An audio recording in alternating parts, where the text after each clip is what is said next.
আমরা কোথায় আউযুবিল্লাহ পড়বো আর কোথায় বিসমিল্লাহ পড়বো, অনেকে এই বিষয়টা পুরোপুরি ধরতে পারেন না যে আউযুবিল্লাহ কোথায় পাঠ করব আর বিসমিল্লাহ কোথায় পাঠ করব। যেখানে যেটা পাঠ করার দরকার, যেখানে যেটা পড়ার দরকার সেখানে সেটাই পাঠ করতে হবে। বিসমিল্লাহির রহমানির রহিম বা বিসমিল্লাহ এটা পাঠ করতে হবে যেই কোনো ভালো কাজের শুরুতে, যেই কোনো বৈধ কাজ, যেই কোনো ভালো কাজের শুরুতে কি পাঠ করতে হবে? বিসমিল্লাহির রহমানির রহিম পাঠ করতে হবে। বিশেষভাবে কোনো কোনো হাদিসে কোনো কোনো আমলের শুরুতে বিসমিল্লাহ পাঠ করার কথা বলা আছে, সেখানে সেই আমলের শুরুতে, সেই কাজের শুরুতে বিসমিল্লাহ পড়তে হবে। যেমন খাবারের শুরুতে বিসমিল্লাহ পাঠ করতে হবে, মসজিদে প্রবেশের সময় বিসমিল্লাহ পাঠ করতে হবে, বাসায় ঢোকার সময় বিসমিল্লাহ পাঠ করতে হবে, বাসা থেকে বের হওয়ার সময়ও কি করতে হবে? বিসমিল্লাহ পাঠ করতে হবে। এ হলো বিসমিল্লাহর বিষয়। আর আউযুবিল্লাহ এটা বিশেষভাবে পাঠ করতে হয় কোরআন কারীম তেলাওয়াতের শুরুতে, কোরআন কারীম তেলাওয়াতের শুরুতে। আর কোরআন কারীম তেলাওয়াতের শুরুতে আউযুবিল্লাহ বিসমিল্লাহ উভয়টা পাঠ করব, নাকি শুধু আউযুবিল্লাহ পাঠ করব, নাকি শুধু বিসমিল্লাহ পাঠ করব, নাকি এক এক জায়গায় পাঠ করব? অনেকগুলো প্রশ্ন আসে কি আসে না? এটার উত্তর হলো, যখন আমরা কোরআন কারীমের তেলাওয়াত শুরু করব, সেটা নামাজে হোক, নামাজের বাইরে হোক, যে অবস্থায় হোক না কেন, যদি আমরা কোরআন কারীমের তেলাওয়াত শুরু করি তাহলে আউযুবিল্লাহ পাঠ করতে হবে, আউযুবিল্লাহ পাঠ করতে হবে। অনেক উলামায়ে কেরামের মতে ওয়াজিব, অনেক উলামায়ে কেরামের মতে সুন্নাত। আল্লাহ সুবহানাহু ওয়া তাআলা সূরা নাহলের ৯৮ নম্বর আয়াতে ইরশাদ করেছেন, ফাইদা ক্রাআতাল কুরআনা ফাস্তাইজ বিল্লাহি মিনাশ শাইতানির রাজীম। সুতরাং যখন তুমি কোরআন পাঠ করবে তখন তুমি শয়তান, বিতাড়িত শয়তান থেকে আল্লাহর কাছে আশ্রয় প্রার্থনা করবে, অর্থাৎ আউযুবিল্লাহি মিনাশ শাইতানির রাজীম পাঠ করবে। এটা হলো যখন কোরআন তেলাওয়াত করবে। তাহলে আমরা নামাজে যখন হাত বাঁধবো, হাত বাঁধার পরে সানা পড়ব, এরপরে আউযুবিল্লাহ পাঠ করব, কারণ আমাকে সূরা ফাতিহা পড়তে হবে, সূরা ফাতিহার পরে আরও সূরা পড়তে হবে। সেই জন্য আমাকে শুরুতে কি পড়তে হবে? আউযুবিল্লাহি মিনাশ শাইতানির রাজীম পাঠ করতে হবে। এটা সুন্নাত। এটা হলো যে কোনো কোরআন তেলাওয়াতের শুরুতে। আপনি যে কোনো মজলিসে একটু কোরআন তেলাওয়াত করতেছেন, আপনি একটা কোরআন আয়াত কোনো এক জায়গায় তেলাওয়াত করতেছেন, এমনি কোরআন খুলে তেলাওয়াত করতেছেন, যখনই আপনি কোরআন তেলাওয়াত করবেন, সেটা নামাজে হোক, নামাজের বাইরে হোক, আপনাকে কি পড়তে হবে? আউযুবিল্লাহি মিনাশ শাইতানির রাজীম এটা পড়তে হবে।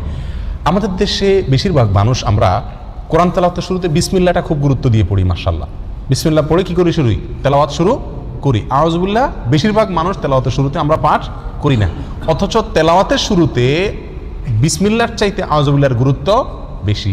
আউযুবিল্লাহ পাঠ করতে হবে। তেলাওয়াতের শুরুতে কি পাঠ করতে হবে? আউযুবিল্লাহি মিনাশ শাইতানির রাজীম পাঠ করতে হবে।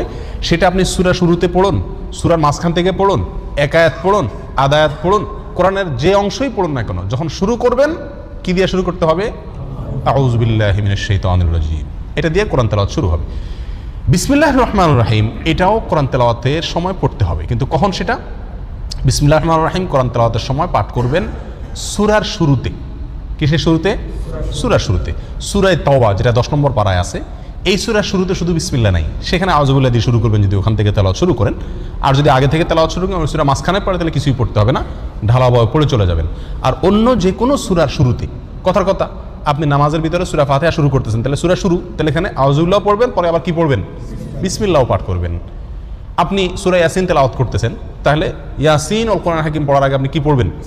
বিসমিল্লাহ পাঠ করবেন। আর সেই পাঠটা যদি আপনার একেবারে শুরু হয়, অর্থাৎ কোরআন খুলে ওটা শুরু করেন, তাহলে দুইটাই পাঠ করবেন, কারণ শুরুতে সেই হিসাবে আউযুবিল্লাহ, আবার সূরা শুরু সেই হিসাবে বিসমিল্লাহ। কথাটা কি বুঝাতে পারছি? আর যদি আপনি মাঝখান থেকে এক জায়গা থেকে খুলে পড়তেছেন, সূরার মাঝখান থেকে, তাহলে আপনার কি পড়তে হবে? আউযুবিল্লাহি মিনাশ শাইতানির রাজীম। বিসমিল্লাহ পড়া জরুরি না, যদি পড়েন পড়তে পারেন। কথা বুঝে আসছে? এই হলো আউযুবিল্লাহ এবং বিসমিল্লাহ কোথাও আমরা পাঠ করবো, তার একটি মোটামুটি বিস্তারিত বিবরণ। দোয়া দুরুদ পাঠ করার সময় আমরা কি বিসমিল্লাহ পড়বো কিনা? অনেক দোয়া আমরা পড়তে হয় নাকি? সকাল সন্ধ্যার দোয়া জিকিরগুলো আছে, তারপরে খাবারের সময় জিকির আছে, দোয়া আছে, বিভিন্ন সময় কি আছে? অনেক দোয়া আছে। নবী করিম সাল্লাল্লাহু আলাইহি ওয়াসাল্লাম জায়গায় জায়গায় অনেক দোয়া শিখিয়েছেন। তো এই সমস্ত দোয়াগুলোতে, বিশেষ করে সকাল সন্ধ্যার দোয়াতে বা আল্লাহর কাছে এমনি দোয়া করছি যখন, তখন কি আমরা বিসমিল্লাহ আউযুবিল্লাহ পড়তে হবে কিনা? উত্তর হলো না। এই সমস্ত জায়গায় আউযুবিল্লাহ বা বিসমিল্লাহ পড়ার প্রয়োজন নাই। কেন? কারণ হলো আপনি যে দোয়া পড়তেছেন, ওই দোয়াটাই কি? আল্লাহর নাম।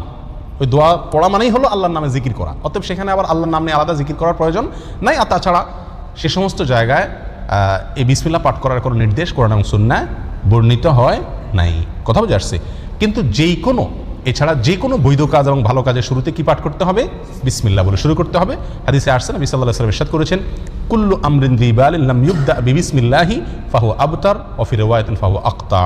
যে কোনো কাজ যদি তার শুরুতে আল্লাহর নাম নেওয়া না হয়, বিসমিল্লাহ বলা না হয়, তাহলে কাজটা অপূর্ণাঙ্গ থেকে যায়, ওটাতে বরকত থাকে না, কল্যাণ থাকে না। এই জন্য যে কোনো কাজের শুরুতে কি পাঠ করতে হবে? বিসমিল্লাহ পাঠ করতে হবে, যদি সেটা বৈধ কাজ হয় অথবা যে কোনো ভালো কাজ হয়। আল্লাহু আলাম। পাঠ করি না, অথচ তেলাওয়াতের শুরুতে বিসমিল্লাহর চাইতে আউযুবিল্লাহর গুরুত্ব বেশি। আউযুবিল্লাহ পাঠ করতে হবে। তেলাওয়াতের শুরুতে কি পাঠ করতে হবে? আউযুবিল্লাহি মিনাশ শাইতানির রাজিম পাঠ করতে হবে। সেটা আপনি সূরার শুরুতে পড়ুন, সূরার মাঝখান থেকে পড়ুন, এক আয়াত পড়ুন, আধা আয়াত পড়ুন, কোরআনের যে অংশই পড়ুন না কেন, যখন শুরু করবেন কি দিয়ে শুরু করতে হবে? আউযুবিল্লাহি মিনাশ শাইতানির রাজিম, এটা দিয়ে কোরআন তেলাওয়াত শুরু হবে। বিসমিল্লাহির রহমানির রহিম এটাও কোরআন তেলাওয়াতের সময় পড়তে হবে, কিন্তু কখন সেটা? বিসমিল্লাহির রহমানির রহিম কোরআন তেলাওয়াতের সময় পাঠ করবেন সূরার শুরুতে। কিসের শুরুতে? সূরার শুরুতে। সূরা তাওবা যেটা 10 নম্বর পারায় আছে, এই সূরার শুরুতে শুধু বিসমিল্লাহ নাই, সেখানে আউযুবিল্লাহ দিয়ে শুরু করবেন যদি ওখান থেকে তেলাওয়াত শুরু করেন। আর যদি আগে থেকে তেলাওয়াত শুরু করেন, সূরা মাঝখানে পড়ে, তাহলে কিছুই পড়তে হবে না, ঢালাভাবে পড়ে চলে যাবেন। আর অন্য যে কোনো সূরার শুরুতে, কথার কথা, আপনি নামাজের ভিতরে সূরা ফাতিহা শুরু করতেছেন, তাহলে সূরা শুরু, তাহলে এখানে আউযুবিল্লাহ পড়বেন, পরে আবার কি পড়বেন? বিসমিল্লাহ পাঠ করবেন। আপনি সূরা ইয়াসিন তেলাওয়াত করতেছেন, তাহলে ইয়াসিন ওয়াল কোরআনুল হাকিম পড়ার আগে আপনি কি পড়বেন? বিসমিল্লাহ পাঠ করবেন। আর সেই পাঠটা যদি আপনার একেবারে শুরু হয়, অর্থাৎ কোরআন খুলে ওটা শুরু করেন, তাহলে দুইটাই পাঠ করবেন, কারণ শুরুতে সেই হিসাবে আউযুবিল্লাহ, আবার সূরা শুরু সেই হিসাবে বিসমিল্লাহ। কথাটা কি বুঝাতে পারছি? আর যদি আপনি মাঝখান থেকে এক জায়গা থেকে খুলে পড়তেছেন, সূরার মাঝখান থেকে, তাহলে আপনার কি পড়তে হবে? আউযুবিল্লাহি মিনাশ শাইতানির রাজিম। বিসমিল্লাহ পড়া জরুরি না, যদি পড়েন পড়তে পারেন। কথা বুঝে আসছে? এই হলো আউযুবিল্লাহ এবং বিসমিল্লাহ কত আমরা পাঠ করব, তার একটি মোটামুটি বিস্তারিত বিবরণ। দোয়া দুরূদ পাঠ করার সময় আমরা কি বিসমিল্লাহ পড়বো কিনা? অনেক দোয়া আমরা পড়তে হয় নাকি? সকাল সন্ধ্যার দোয়া জিকিরগুলো আছে, তারপরে খাবারের সময় জিকির আছে, দোয়া আছে, বিভিন্ন সময় কি আছে, অনেক দোয়া আছে। নবী করিম সাল্লাল্লাহু আলাইহি ওয়াসাল্লাম জায়গায় জায়গায় অনেক দোয়া শিখাইছেন। তো এই সমস্ত দোয়াগুলোতে বিশেষ করে সকাল সন্ধ্যার দোয়াতে বা আল্লাহর কাছে এমনি দোয়া করছি যখন, তখন কি আমরা বিসমিল্লাহ আউযুবিল্লাহ পড়তে হবে কিনা? উত্তর হলো না। এই সমস্ত জায়গায় আউযুবিল্লাহ বা বিসমিল্লাহ পড়ার প্রয়োজন নাই। কেন? কারণ হলো আপনি যে দোয়া পড়তেছেন, ওই দোয়াটাই কি? আল্লাহর নাম। ওই দোয়া পড়া মানেই হলো আল্লাহর নামে জিকির করা, অতএব সেখানে আবার আল্লাহর নাম নিয়ে আলাদা জিকির করার প্রয়োজন নাই। আর তাছাড়া সে সমস্ত জায়গায় এই বিসমিল্লাহ পাঠ করার কোনো নির্দেশ কোরআন এবং সুন্নাহ বর্ণিত হয় নাই। কথা বুঝে আসছে? কিন্তু